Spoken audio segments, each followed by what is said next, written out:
All right, here we go, everybody. Happy Tuesday. Here we are. Looks like Instagram is up now. Here we are, Tuesday Town Hall Certified PA Consulting. I am Kasey D'Amato, president of Certified PA Consulting. I am a PA. I have been a practice administrator and manager of a multi-million dollar practice. I'm a business owner. I've started a company. I've raised multi-million dollars. I've sold a company. I own other companies. And now I dedicate majority of my time to helping my peers, my fellow PAs, nurse practitioners, and others feel empowered in their careers. So whether it's salaries, negotiating, contracts, conflict resolution, starting a business, you name it, we're here for you, whether it's private consulting or we also have courses available as well. And we're launching a whole bunch of new courses this year. So we're super excited about that. So I'm glad now we are dedicated every Tuesday Town Hall. If you want to send your questions in, because I can't see, I have Instagram and Facebook Live both, and I can't see on this new platform comments. So to join the Town Hall community, just email team@certifiedpaconsulting.com. It's running across the bottom of the page on Facebook, and fill out a short questionnaire and write in your questions. And that's how we answer questions. So I have a whole list of questions that come through every week, and we address some. Today, we are talking about kind of a continuation of what we talked about last week. Last week, we talked about office managers and how to kind of balance the dynamic of negotiating when there's an office manager kind of in the middle and you don't really want a three-way negotiation. So you can check out on Facebook. It should still be on Instagram too, but for sure on Facebook. The video from last week is still there, talking about how to navigate with office managers. Or the other thing that we talked about is competitive coworkers. So another PA, NP, or physician who is a little bit competitive over patient volume, things like that. We talked about that last week. So hop on over to Facebook Certified PA Consulting and you can see last week's Town Hall Live. Today is sort of a continuation that I wanted to talk about, which really is along the same lines as last week, but there has been a very active discussion in a Facebook group. I think it's a PA clinical discussion group. Apologies, I don't know the name, but I will post it later. And it's a very common topic that comes up with a lot of our clients. And we've been consulting since 2009, so well over a decade. We've helped tens of thousands of PAs and NPs navigate conflict resolution and negotiation process. So this particular topic that came up, and I'm going to write a sticky note in case somebody hops on midway here and is wondering what we're talking about. What we are talking about is toxic personalities and when personality can't talk and write at the same time, and when to negotiate and when to exit. That's what we're talking about today. So this is a hot topic in the groups right now, and the immediate gut reaction to all of us as PAs or NPs or whoever, physicians, doesn't matter, is to challenge that personality. So in this particular case, the PA was writing about a junior level staff person who was promoted to office manager and has sort of taken on a dictator personality. We all know the types and how to navigate those personalities in the past. So the conversations and the comments have ranged from have a conversation directly with this person, have a conversation with the supervising doc or the practice owner about this person's behavior and how it's negatively impacting your experience as a PA and your ability to see patients effectively, or just pack your bags and plan your exit.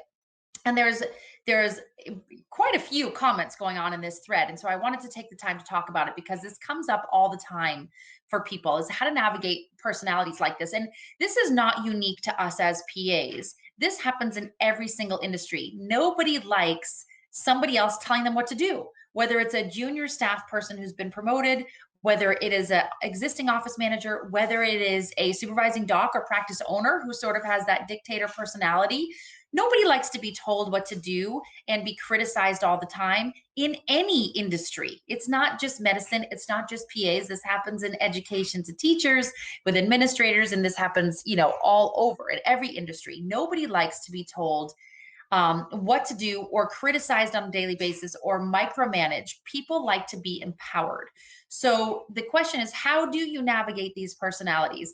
Do you have that conversation to, quote, put them in their place? Like some people are commenting in the thread. Do you have a conversation with your supervising doc to, again, kind of set the hierarchy of quote unquote power in the office? Do you just immediately start to plan your exit? How do you navigate this type of personality that is, whether it's a junior staff or not, but sort of this kind of dictator personality? So I wanted to take some time because I've experienced this myself in my clinical career as a PA. I've experienced it as a business owner as well. So, how do you navigate this? And how did I learn how to navigate this? How have I reached the level of success that I've reached to own multiple companies, sell companies? I still practice part time, but how have I learned to navigate personalities like this that can be overpowering, overbearing? I don't know why we're having problems with Instagram. Sorry, screensaver keeps coming on. Hopefully we're still live over there. So how do you navigate these type of personalities? So I want to share some resources and I've tried to learn from the best. Just like we pick a great undergrad, we pick a great PA school, we try to find great mentors along our career path in clinical medicine to teach us clinical skills. For me, it's the same in business and in leadership. So I wanted to share some of the tools that I've learned on how to take ownership, leadership, navigate the negotiation conversation, and how to empower others. Because believe it or not, most of the people who have that dictator type of personality are actually insecure themselves most of the time. So one of my favorite resources, hopefully this isn't backwards, but it's Dale Carnegie's How to Win Friends and Influence People. This is a fantastic tool for negotiating. People who know me know that I love that one. John Maxwell is another fantastic author. These are two books, two books from John Maxwell. One is called How Successful People Lead, and the other one is called Three Things Successful People Do. And of course, my very favorite, who I've studied with for the past 3.5 years, Tony Robbins, and this is one of his books. He's published many, called Unlimited Power. So what are these three authors that have combined 40 to 50 years of experience times three? It's 150 years experience. So what do they have in common when you're talking about dealing with influencing people and kind of navigating that role as a leader without putting people down? Because what you don't want to do is quote unquote put somebody in their place, because now you've just reversed the roles. Instead of somebody telling you what to do, now you're telling them what to do. And everybody has their own sense of wanting to be in control of themselves and their role in the practice. So the quote, putting them in their place, what you don't, I'm going to add another sticky note here. Do not, quote unquote, I'm going to put in quotes, put the person in their place, right? That is never going to go well, because now you're saying you're not the dictator of me, I'm the dictator of you. And that's going to put that person on the defensive. And now you've just reversed the roles, and it's going to become an ongoing battle. So do not put the person in their place. That's never going to work out well. This is not just my opinion. This is coming from 150 years of expert opinions from these authors. And hopefully Instagram can see. I don't know why the screensaver keeps coming on. So you don't want to do that. It's just going to create a war and a conflict that's going to go back and forth, and they're going to want to put you in your place, and it's going to go round and robins, power struggle around in circles. Nobody's going to win in that situation. What else is probably something you don't want to do is circumvent. Go to the supervising physician or practice owner and then kind of, have a conversation with them about somebody else. That's never going to work out well. So the other thing that you do not want to do is kind of circumvent the situation, right? So no, do not circumvent. Just writing this down so that if you're on Facebook, you can see. Hopefully that spelling is right. What you do want to do, and again, not just my opinion, this is from so many experts. This is what you do want to do. You do want to try to have a conversation directly with a person. And when you have that conversation, so this is a direct conversation. This is not a putting them in their place. This, there's a typo there. Sorry, guys. Converse, writing and talking at the same time. I don't know why I'm trying to do it, and it's always complicated. Okay, and what you do want to do when you have that conversation is empower the other person. I really respect your role as practice manager or office manager or leader or partner or owner of the practice, whatever their title is. let me know how I can help you. Like, I'm sensing tension. I'm sensing that there's something about what I'm doing that you don't like or isn't in line with the practice's goals. So can we, let's have a conversation. What are your goals? How can I help you? That is always going to be a win-win situation. And again, this is, one of Dale's, one of my favorites, How to Win Friends and Influence People. It's always about helping the other person. If you can make them laugh, make them smile, be fun to be around, and you can convince them that you're there to help them. You're there to make the practice more money. You're there to make yourself more accessible for patients. You're there to hopefully bring some clinical skills to the table that maybe the supervising physician doesn't want to do if they're a surgeon and they want to be in the operating room and you can be in clinic or whatever it is. Make sure it's what the practice wants, because oftentimes the reason the conflict develops is there's a disconnect. What you think the practice wants and you think that you're doing a great job isn't what the practice wants, isn't what the practice administrator wants. So the conversation to have is, how can I help you? Right? How can I help you? That is the conversation, not, you're treating me like crap and this disrespect is getting exhausting and I can't live with this. That it may come to that point, but initially it's, how can I help you? A direct conversation with that person. I'm sensing a little tension. Maybe there's a disconnect and what I'm doing every day isn't what you expect of my role. So can we have a conversation? What do you expect me to do? Is there something underlying that I'm not doing that you want me to do? How can I make your life better? Are there some things that I can do to help you and your daily routine? If you can break through that shell and have them open up and actually explain to you what do they expect of your role, then you can start to decide, is this role really for you? Maybe they're saying, I don't think your chart notes are up to par and I expect much more robust chart notes. And you think your chart notes are great. And you're like, if this is going to keep going on and there's going to continue to be this expectation that is unrealistic, then that's when you start to plan your exit. So initially, you have a conversation about, what does the practice want? And you could have this with the practice owner and the administrator. Again, not accusatory, more, what do you want? What are your goals? How can I help you? I'm sensing there's tension. Maybe I'm misunderstanding what my role is or what you expect of me. How can I help? How can we help solve this so there's no more tension in the practice and make this a win-win? I know I want to see patients. I want to have a great work-life balance, finish my chart notes in less than 30 minutes, and, hopefully help alleviate some of the strain off of you to the practice owner or to the practice administrator. If you're doing any additional management, then that's even better. And hopefully you can get them to open up what they really want. Then you can start to figure out where the disconnect is. If what they want is not what you want to deliver or what you expect of your role, that's when it's time to plan your exit. So I can tell you a personal experience of mine. When my practice sold after 17 years, a practice that I very much loved and was very connected to the physicians there and my patients and the staff. However, the new practice owner had an expectation of my work schedule. Now, for those of you who know me, know that I own other businesses. I balance clinical time. At that time, I was seeing patients 24 hours a week and balancing with my other business responsibilities and the other businesses that I own. The new practice owner had an expectation for me to pick up clinical hours and go back to a 40-hour work week, 36-hour work week, actually. And so all of a sudden there was a disconnect. So we were frustrated, right? She was frustrated. I was frustrated. She wanted me to pick up more hours. I had already been working 24 hours a week for 3 years, and that worked for me. And I thought that I was going to do that for the rest of my entire career path. So now I recognize there is a big disconnect. And this went on, this conflict, for about 3 years before finally I realized we're just on different pages. Her expectation for my role is to go from 24 hours back to 40 hours or 36 hours. My expectation for my role was that I was very successful at 24 hours. My revenue was actually increasing. So I was saying, why do I need to see more? I'm increasing my revenue. I'm super efficient. My patient following is very loyal. I'm making you more money. Why do you need more hours? That was my perspective. Well, after this conflict for 3 years and after studying with some of the experts, I've spent hundreds of hours every year traveling the world with Tony Robbins and his team. I've read dozens and dozens of books.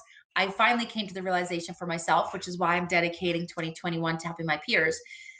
When you get in that situation, it is a toxic situation. There is no solving it. It is a recipe for frustration forever unless you take control of your own life and realize objectively there is no point in being frustrated anymore. There is no point in trying to negotiate. I'm making more money. I have a loyal patient following. I've been here for 17 years. None of those things matter. If there's a disconnect with what the practice owner or the practice administrator, no matter who that is, what they expect of you and what you expect of yourself in your career, if there's a disconnect and you're not in alignment, then it is time to plan your exit. So first, you want to negotiate directly with a person, either one-on-one or with a supervising doc. How can I help you? What are your expectations? Then reflect on yourself and what your own expectations are for so let's add that number 3, reflect on your own goals and for your own career. And then let's see. And then from there, if you can align everybody, fantastic. If you can compromise and everybody can get on the same page and you can accelerate again, fantastic. But if you realize fundamentally there is a disconnect from what the practice owners and practice administrators' expectations are of your role and your own expectations of your role as a clinical PA or NP or physician, doesn't matter, then that's when it's time to plan your exit. So number 4 is if your goals and your expectations do not align, that's when it's time to exit. Don't suffer for 3 years. Then plan exit. Sorry, I'm writing at the same time, guys. Okay, so this is on Facebook. You can see my notes here, the highlights on Facebook. I know that you can't see this on Instagram. So what you don't want to do is put them in their place or regain control. Nobody's controlling anybody in a workplace. There's no control. That's not appropriate. That you're supervising doc or boss. I'm a practice owner. I'm a business owner. I have employees. I don't control them. We work as a team. They have responsibilities. I have responsibilities. We have meetings. We collaborate. They deliver their projects. I hold myself accountable to meet with them and let them know what my expectations are. They think about if my expectations are realistic for their goals, and then we move forward. There's no controlling anybody, and there's no hierarchy of power in the situation. Yes, the business owner has the ability to fire people or let them go or furlough them. That's true. But the employee also has the ability to plan their exit and leave. So everybody has control. The employee has control to put in their notice, 30 days, 60 days, whatever it is, and move on. And the employer has control to say, you know what, this isn't working. I think it's better if we part ways. Everybody has control of the situation. So let's just remind ourselves of that. Nobody is trapped. There's a lot of job opportunities out there for PAs and NNPs. So you can go and look for another opportunity. You have as much control of the situation as the practice owner or the practice administrator has of you. So just remind yourself of that. You have as much control as the practice owner. You can choose to leave. If you choose to leave, that leaves them in the lurch. They are down a provider, down revenue. So you are in a lot of control of your situation. They are not ultimately 100% in control, which is what the perception is for so many people, and why I wanted to come on and talk about this today on today's live town hall event. You are in control. So it's time to have a meeting with that practice manager, practice owner, maybe both together, have a conversation about what the goals are, not realigning the hierarchy of control, not circumventing and going around that person, addressing it head on and figuring out if you can align their expectations of you with your expectations for your role and move forward past this situation. If you cannot, or if you find out that their expectations are different than your expectations for your own role, that's what happened in my case. I finally, after 3 years of torture and trying to negotiate and trying to quote control my schedule, when the new practice owner was also trying to quote control my schedule, right? That doesn't work. And I went to the senior partner and all these things doesn't work. It doesn't work because ultimately her expectation for my role was different than my expectation for that role. If they were not aligned, was never going to work long term. That's when you know that it's time to leave. When you realize that your goals for your role in clinical practice are different than this unique practice owner's or practice administrator's goal for your role, that's when it's time to leave and you are in control. So for those who think that the practice owner or practice administrator has all the control, that is not true. That is not true. You have as much, if not more, control of your situation. So that's how you want to address these kind of conflict issues when they come up, and they come up all the time, and they come up in every industry. So, you know, misery loves company, or that, whatever that quote is. It's not just us as PAs. You guys, this happens in education all the time. My mother's an educator. She's constantly frustrated by administration, you know, on their power trips, right? Nobody likes to feel controlled in any industry. So this is not unique. This happens in every single professional workplace. You know, don't be that person. Don't be the person who's trying to control somebody else, because that's that's putting fuel on the fire. It's adding to the problem. When you think about very strong leaders, whether it is a leader in your religious organization, or it's a leader, a business leader that you might really, you know, for me, Tony Robbins is a big one that I've spent a lot of time and energy with Tony and his team all over the world and multiple events, because I like the style. It's very empowering of everybody. It's a win-win situation for everybody. When you think about people that you look up to and how do they lead others, most people will lead in a way that is empowering others, just like Dale's How to Win Friends and Influence People. If you haven't read this, read it before you negotiate or talk about conflict, because empowering other people will give you a much better result. You know, those nasty dictators, when we look in the past and we think about, you know, Nazi Holocaust and things like that, those type of dictators don't do well. One person trying to control a group of people, control an office, that doesn't work well. They will have high turnover if this person continues, and eventually, hopefully, they'll replace that person. But in the short term, you may be the collateral damage, and you may need to get control for yourself. If it is that miserable, it's time to look for a new opportunity where you're going to be happier. You can go into it identifying right away what the new practice owner's expectations are for you. You know what your expectations are for your role. Make sure they're in alignment. And so don't suffer and be tortured and hope that one day this new practice manager might be replaced, because that day may never come. There may be underlying relationship there. There may be, who knows, there could be a, you know, a spouse relationship. The office manager might be a spouse, or it could be another type of relationship that you don't want to go there. That person may never be replaced, and it's unlikely that they will relinquish, quote unquote, their power. So unless you can talk to them about aligning their goals and helping them, and they perceive you as a team player, and like, you're so valuable, you're helping them, you're making their life easier, unless they can perceive you that way, they're going to continue to try to have this dictator type of style. And there's no guarantee that the practice will replace that person. So it's time to take control of yourself and plan your own exit if you've gotten to that place. So if you haven't read these books on leadership, I highly recommend them. They've helped me with my business ventures. They helped me with my role as a clinical PA to make a big change after 17 years. And I wanted to chat. I can see a couple of comments. Hang on Facebook. So let's see, book names. Okay, How to Win Friends and Influence People by Dale Carnegie. That is one of my favorites. It's an oldie but goodie. It has been around for a long time. Let's see, I know the sun is reflecting. Let me see if I can get it to show. Dale Carnegie, Win Friends and Influence People. It's been around a long time. The book is published, gosh, like in the 40s or something like that. Fantastic book. Also, phenomenal author on leadership, John Maxwell. So this one is How Successful People Lead, and this one is 3 Things Successful People Do. I know the sun is reflecting. Sorry, everybody. There we go. I think it's showing up there. Hopefully showing up a little better. The sun's reflecting.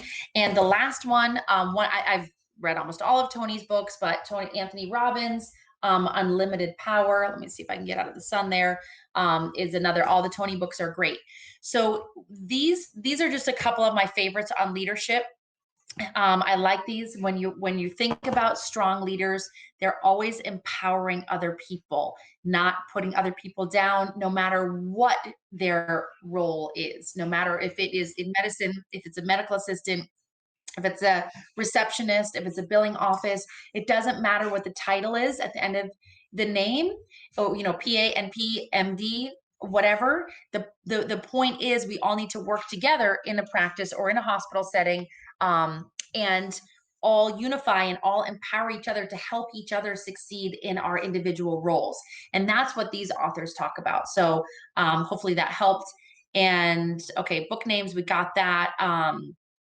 Another question. Oh, completely off topic. Options for a derm aesthetic PA online. I don't know what that means. Derm aesthetic PA online options. I don't know if they mean clinical. There are clinical courses online to learn some clinical skills for aesthetics. If it's job listings or things like that, I would go to the state organizations or the national organizations. There are staffing companies. If you email us, team at Certified PA Consulting. Also, if you want me to answer your questions, this one was a hot topic in a group I wanted to address.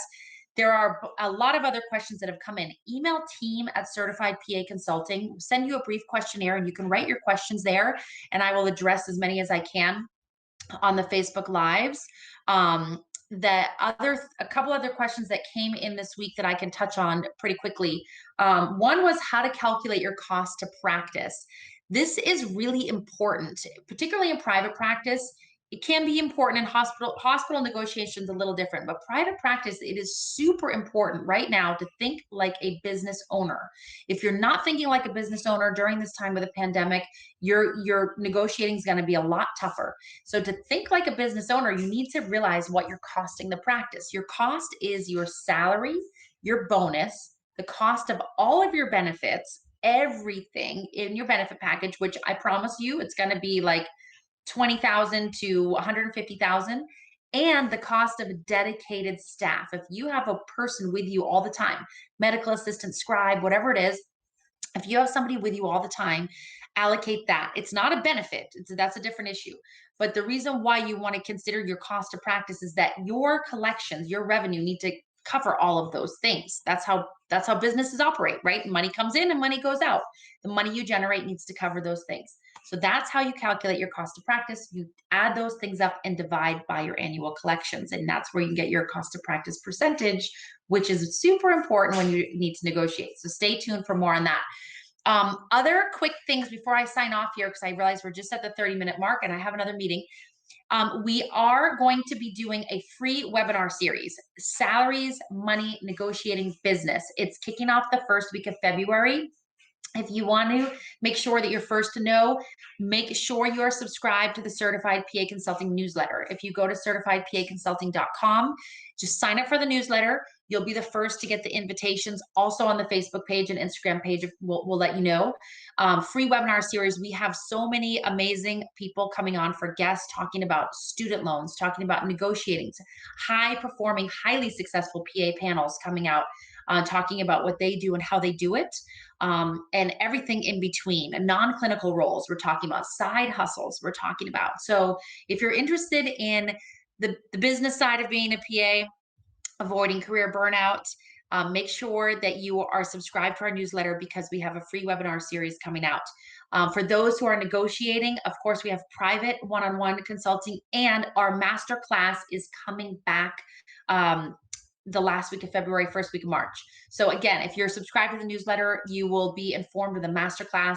It's a 6.5-hour course that is all about mastering the mindset of how to be a successful negotiator, using principles from all of these people, as well as my experience as a serial entrepreneur and PA. So hopefully, and a consultant for the last 10 years. On PA salary. So hopefully you'll get a lot of value. If you're insecure, nervous about negotiating, take that course. You'll get a 22-page workbook that you'll keep forever, that gives you everything that you need to know every time you need to negotiate. So if you are uncomfortable negotiating, take that course. It will be well worth the time and effort. It's 4 evenings. So that's coming soon, just a little more than a month away. So lots of exciting stuff. So I hope to see you next week's Tuesday Town Hall Live on Facebook and Instagram. Have a wonderful day, everybody. We're here for you. If you need anything, please reach out, team at Certified PA Consulting. And we're here for you if you need one-on-one coaching through anything career-wise, salary, negotiating, making a career change, shifting to non-clinical, burnout. We're here for you. So don't be shy. Reach out anytime. All right, everybody, have a great rest of your day. And I'll see you next week on next week's Tuesday Town Hall Live.